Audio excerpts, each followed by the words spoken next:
معزز سامعین، آج ہم سیرت نبوی صلی اللہ علیہ وسلم کے ایک پہلو کا مطالعہ کریں گے، جس کا عنوان ہے سیرت نبوی صلی اللہ علیہ وسلم کے مطالعے کا کیا مقصد ہے۔ ہم سیرت کا مطالعہ کیوں کریں، یا دوسرے انبیاء کی سیرت کا مطالعے کا مقصد کیا ہوتا ہے۔ یہ پہلے بھی ہم نے اس سے پہلے بھی بات کر چکے ہیں کہ یہ سیرت کی کتابیں ہیں، اور بھی بہت ساری سیرت کی کتابیں ہیں جس کا مطالعہ کرنا چاہیے ہمیں۔ سیرت نبوی صلی اللہ علیہ وسلم کا ماخذ، سیرت نبوی صلی اللہ علیہ وسلم کا ماخذ دو ہے۔ پہلا ہے قرآن، دوسرا ہے کتاب حدیث یا کتب حدیث۔ اور سیرت کے مطالعے کے لیے دونوں چیزیں لازم ہیں، اور انہی کے ذریعے یہی ہمارے لیے ایک سورس ہے جس سے ہمیں سیرت کا پورا مطالعہ کیا جا سکتا ہے۔ قرآن مجید کی بہت سی آیات میں رسول اللہ صلی اللہ علیہ وسلم کی حیات طیبہ کا عکس دکھائی دیتا ہے۔ کسی نے پوچھا کہ آپ صلی اللہ علیہ وسلم کے شب و روز کیا تھے، تو حضرت عائشہ نے فرمایا کہ آپ قرآن نہیں پڑھتے؟ مطلب آپ صلی اللہ علیہ وسلم قرآن کا ایک عملی نمونہ پیش کیا کرتے۔ قرآن یہ بتانے کے لیے کافی ہے کہ یہ جس پر اترا وہ مقدس انسان کون تھا، کن لوگوں میں آیا ہے، اس کے شب و روز کس طرح گزرے ہیں، اس کے دوست کون تھے اور دشمن کون تھے۔ آپ صلی اللہ علیہ وسلم کے نبوت سرفراز ہونے سے پہلے آپ صلی اللہ علیہ وسلم کو لوگ امین، اپنی امانتیں رکھا کرتے تھے، صادق و امین کہتے تھے۔ اور انہی پر جب قرآن نازل ہوا اور آپ صلی اللہ علیہ وسلم نے، رسول اللہ صلی اللہ علیہ وسلم نے لوگوں کو دین کی طرف دعوت دیے، تو وہی لوگ جو آپ کو امین اور صادق کا لقب دیا کرتے تھے، انہوں نے ہی سب سے پہلے آپ سے دعوت کا انکار کیا۔ اس کے عادت و خصائل کیسے تھے، مطلب تمام لوگ جانتے تھے کہ ان کی خصوصیات کیا ہے، ان کے شب و روز کیا ہے، اس کی دعوت کیا ہے، وہ کس جمیل ہستی کی بندگی کی دعوت دیتا ہے، اور دعوت کا فیضان سے دنیا کی ارتقاء کے مراحل طے کرتے کرتے کہاں سے کہاں پہنچ گئی۔ کیونکہ قرآن مجید لاریب کتاب ہے، اس کا ثبوت قطعی ہے، تو یہ صحیح ترین بیان ہے، لہٰذا سیرت نبی صلی اللہ علیہ وسلم کا اولین اور اصل ماخذ قرآن مجید ہے۔ قرآن مجید نے قبل از اسلام عربوں کی دینی، سیاسی، معاشی اور اقتصادی اور ثقافتی زندگی کے بارے میں بہت سی معلومات کی تصویر کشی کی ہے۔ دوسرا ماخذ ہے سیرت کا کتب حدیث۔ کتاب احادیث میں رسول اللہ صلی اللہ علیہ وسلم کے تمام اقوال و افعال نہایت خوش اسلوبی سے جمع کر دیے گئے ہیں۔ بعض کتابوں میں آپ صلی اللہ علیہ وسلم کے غزوات و سرایا کی تفصیلات ابواب کی صورت میں کہیں متفرق روایت کی شکل میں بیان کیے گئے ہیں اور کہیں مفصل بیان کی۔ مثلا صحیح بخاری میں نبوت سے پہلے اور بعد از نبوت آپ صلی اللہ علیہ وسلم کی سیرت طیبہ، غزوات، خطوط، صحابہ اکرام اور ازواج مطہرات کے فضائل بیان ہیں، باقاعدہ الگ الگ عنوان کے ساتھ کیے گئے ہیں۔ سن 4 میں جامع ترمذی میں سیرت نبوی کا مفصل تذکرہ موجود ہے۔ اسی طرح سنن ابن ماجہ اور مستند احمد میں سیرت نبوی صلی اللہ علیہ وسلم کے متعلق بہت سے واقعات ہیں۔ پس سیرت کا دوسرا ماخذ حدیث ہے، وہ تمام حدیث کی کتابیں یا صحت ستہ، جس میں سنن اربع ہے، وہ چاروں کتابیں، اور 2 صحیح بخاری اور صحیح مسلم۔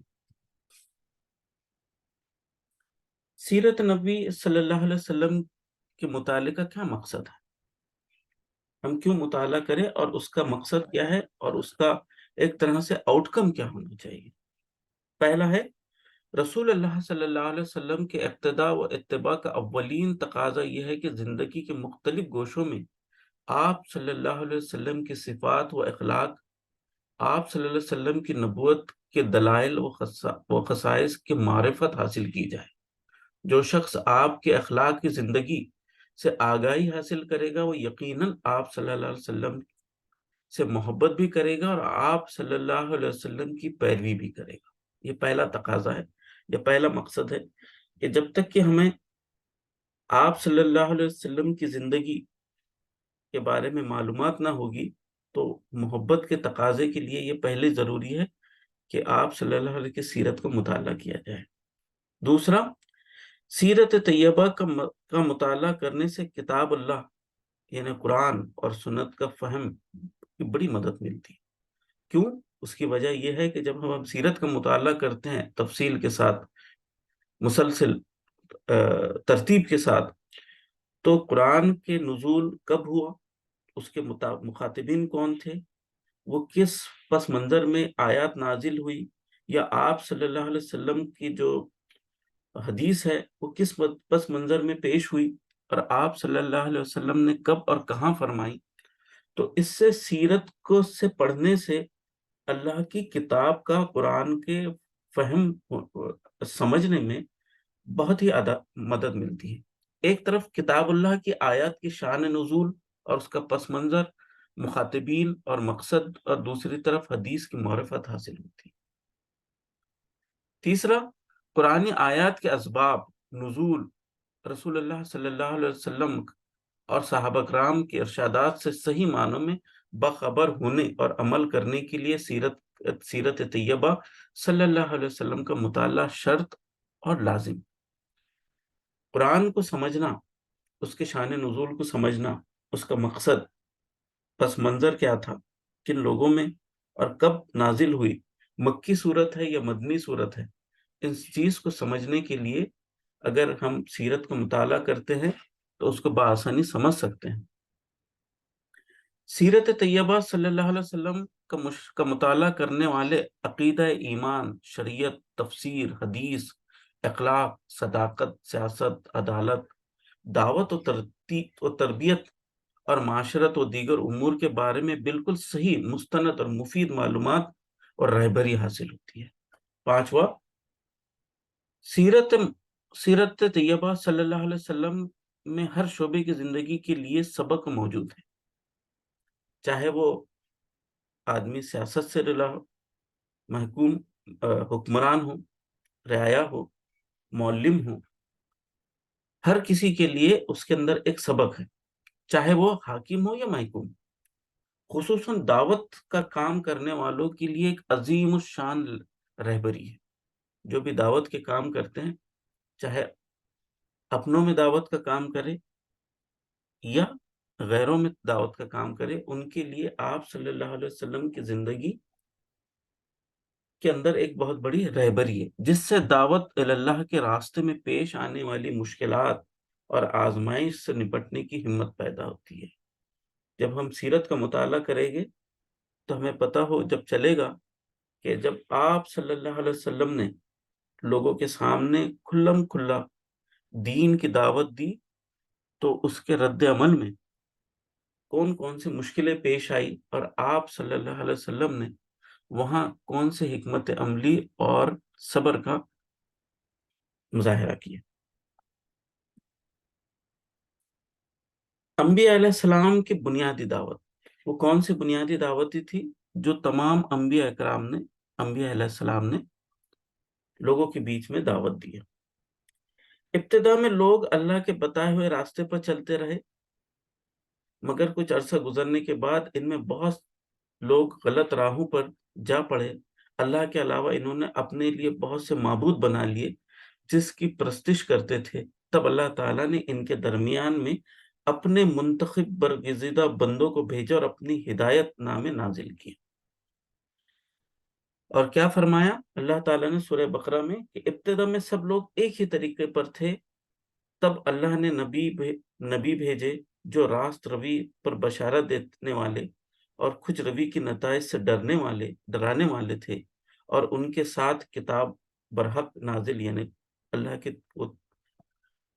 سابقہ کتابیں بھی نازل کی تاکہ حق کے بارے میں لوگوں کے درمیان جو اختلافات رونما ہو گئے تھے ان کا فیصلہ کیا جائے۔ تمام پیغمبر ایک ہی مقصد کے لیے بھیجے گئے تھے، ان کی بنیادی دعوت ایک ہی تھی کہ سب ایک ہی ہستی کی طرف معمور تھے۔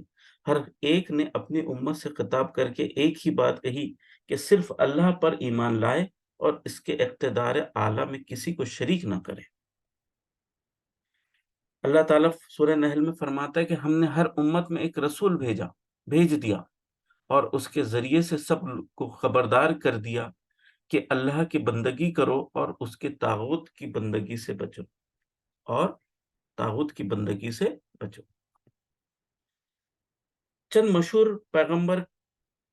پیغمبروں کا نام لے کر اللہ نے فرمایا، اس نے تمہارے لیے دین کا وہی طریقہ مقرر کیا جس کا حکم اس نے نوح علیہ السلام کو دیا تھا، اور جسے اے محمد صلی اللہ علیہ وسلم اب تمہاری طرف ہم نے وحی کے ذریعے بھیجا ہے، اور جس کی ہدایت ہم ابراہیم علیہ السلام، موسیٰ علیہ السلام کو دے چکی ہیں، اس تاکید کے ساتھ کہ قائم کرو اس دین کو اور اس میں متفرق نہ ہو جاؤ۔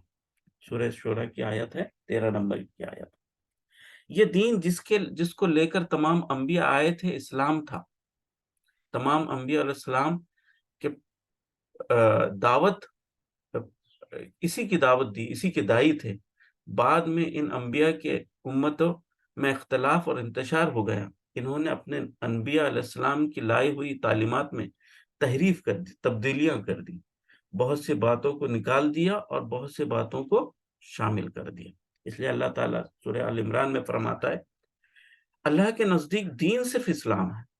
جتنے بھی نبی آئے ہیں انہوں نے دین اسلام کی ہی دعوت دی، تو اللہ کے نزدیک دین صرف اسلام ہے۔ اس دین سے ہٹ کر جو مختلف طریقے ان لوگوں نے اختیار کیے جنہیں کتاب دی گئی تھی، ان کے طرز عمل کی کوئی وجہ اس کے سوا نہ تھی کہ انہوں نے علم آ جانے کے بعد آپس میں ایک دوسرے پر زیادتیاں کرنے کے لیے ایسا کیا، اور جو کوئی اللہ کے احکام و ہدایت کی اطاعت سے انکار کر دے، اللہ کو اس سے حساب لیتے دیر نہیں لگتی۔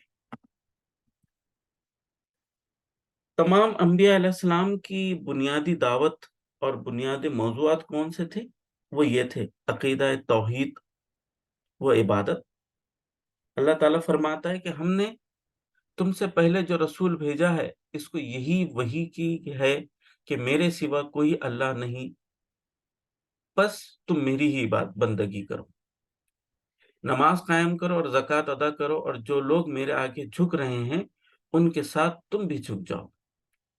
اور فرمایا کہ تمہارے رب کی پھٹکار تم پر پڑے گی اور اس کا غضب ٹوٹ پڑا، کیا تم مجھ سے ان ناموں پر جھگڑتے ہو جو تم نے اور تمہارے باپ دادا رکھ لیے ہیں، جن کے لیے اللہ نے کوئی سند نازل نہیں کی؟ دوسرا ہے، پہلا ہے عقیدہ توحید، دوسرا ہے آخرت پر ایمان۔ اللہ تعالیٰ فرماتا ہے، اور کہتے ہیں یہ تو سری جادو ہے، بھلا کہیں ایسا ہو سکتا ہے کہ جب ہم مر چکے ہوں اور مٹی بن جائے اور ہڈیوں کا پنجرہ رہ جائے، اس وقت ہم پھر زندہ کر کے اٹھا کھڑے کر دیے جائے، اور کیا ہمارے اگلے وقتوں کے آبا و اجداد بھی اٹھائے جائیں گے؟ ان سے کوئی ہاں، اور تم اللہ کے مقابلے میں بے بس ہو۔ تیسرا موضوع، اللہ کی کتاب پر ایمان۔ یہ وہ تمام چیزیں ہیں جس پر ہم کو ایمان لانا ہے۔ اللہ کی کتاب پر ایمان، اور ہم نے جو کتاب بھیجی یہ اس کتاب کی تصدیق کرتی ہے جو تمہارے پاس پہلے سے موجود ہے۔ یہ اہل کتاب سے، اس وقت کے جو یہودی مدینے میں بس رہے تھے، تو ان سے مخاطب ہے سورہ بقرہ میں، اور میں نے جو کتاب بھیجی یہ اس کتاب کی تصدیق کرتی ہے جو تمہارے پاس پہلے سے موجود تھی، لہٰذا سب سے پہلے تم ہی منکر نہ بن جاؤ، تھوڑی سی قیمت پر میری آیت کو نہ بیچ ڈالو اور میرے غضب سے بچو۔ سورہ بقرہ کا نزول مدینہ منورہ میں ہوتا ہے۔ سابقہ امت کے برے انجام، قرآن میں اور حدیث میں کئی جگہ، کئی مقامات پر اس سے پہلے کہ جو امتوں کے اوپر کیا عذاب نازل ہوا اس کا نشاندہی کرتا ہے۔ یاد کرو کہ تمہارے رب نے نوح علیہ السلام کی قوم کے بعد تم کو اور اس کا جان نشین بنایا اور تمہیں خوب تنومند کیا، بس اللہ کی قدرت کے کرشموں کو یاد رکھو، امید ہے کہ فلاح پاؤ گے۔ اللہ کی نعمتوں کا ذکر اور غلط روش پر استغفار۔ اے بنی اسرائیل، ذرا خیال کرو میری اس نعمت کا جو میں نے تم کو عطا کی تھی، میرے ساتھ تمہارا عہد تھا، اسے تم پورا کرو، تو میرا جو عہد تمہارے ساتھ تھا اسے میں پورا کروں اور مجھ ہی سے تم ڈرو۔ یہ سورہ بقرہ، یہاں بنی اسرائیل کو ان کی نعمتوں کا ذکر کر کے ان سے اس بات کی یاد دہی کرائی گئی کہ یہ وہی کتاب ہے جس میں تمہیں تنبیہ کی گئی تھی۔ اس وقت کے جو مسائل تھے اس کے اوپر بھی نشاندہی ہے کہ سماجی مسائل پر تعرض اور انحراف کی نشاندہی۔ پیمانے ٹھیک بھرو اور کسی کو گھٹا کر نہ دو، وہ صحیح ترازو سے تولو، لوگوں کو ان کی چیزیں کم نہ دو، زمین میں فساد نہ پھیلاتے پھرو۔ اور بعد میں ہے کہ پیغمبر کی اطاعت، جس نے رسول کی اطاعت کی اس نے دراصل اللہ کی اطاعت کی، اور جو منہ موڑ گیا تو بہرحال ہم نے تمہیں ان لوگوں پر پاسبان بنا کر تو نہیں بھیجا۔ یہ سورہ نساء کی آیت ہے۔ جب دعوت مسیح کو تسلیم کیا گیا تو اور گواہ رہو کہ ہم مسلم ہیں۔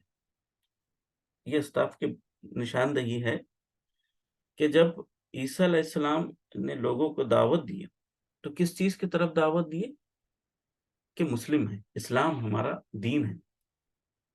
اس سے پہلے کی امتیں بھی جو چاہے آج کے نام ان کے عیسائی ہو یہودی ہو، لیکن انہیں کس چیز کی طرف دعوت دی گئی تھی کہ تم مسلم رہو اور اسلام قبول، دین اسلام ہی قبول کرنا ہے۔ کسی اور کی آواز سنائی دی، یعنی اس وقت جب عیسیٰ علیہ السلام نے لوگوں کو دعوت دی تو وہ کیا تھے؟ مسلم تھے، لیکن جب ان میں بگاڑ آیا تو کہنے لگے ہم نصرانی۔ مسلم کی جگہ انہوں نے اپنے آپ کو کہنے لگے کہ ہم نصرانی ہیں۔ حضرت یعقوب علیہ السلام کی اولاد بنی اسرائیل تھی۔ یہ بنی اسرائیل اپنے وقت کے مسلم تھے، جو آج کے یہودی کہلاتے ہیں۔ حضرت یعقوب علیہ السلام کی اولادوں میں سے یا ان کی امت تھی، تو اللہ تعالیٰ نے ان کو حضرت یعقوب علیہ السلام کو جو لقب دیا تھا وہ اسرائیل، اور اسی وجہ سے ان کا لقب بن گیا بنی اسرائیل۔ لیکن وہ اپنے وقت کے تو مسلم تھے، مگر ان کی نسل جیسے جیسے آگے بڑھتی گئی انہوں نے اپنے آپ کا نام بجائے بنی اسرائیل کے اور مسلم رکھنے کے لیے یہودی رکھ لیا۔ جب بگڑ گئی تو انہوں نے کہا کہ ہم یہودی ہیں۔ اس لیے قرآن میں جہاں ان کو ناراضگی سے آواز دی گئی تو اے لوگوں جو یہود ہو گئے، یا ایھا الذین ہادوا، اے لوگوں جو یہودی ہو گئے، یعنی تمہیں یہودی نہیں بلکہ خود سے تم بن گئے ہو، تم تو مسلم تھے۔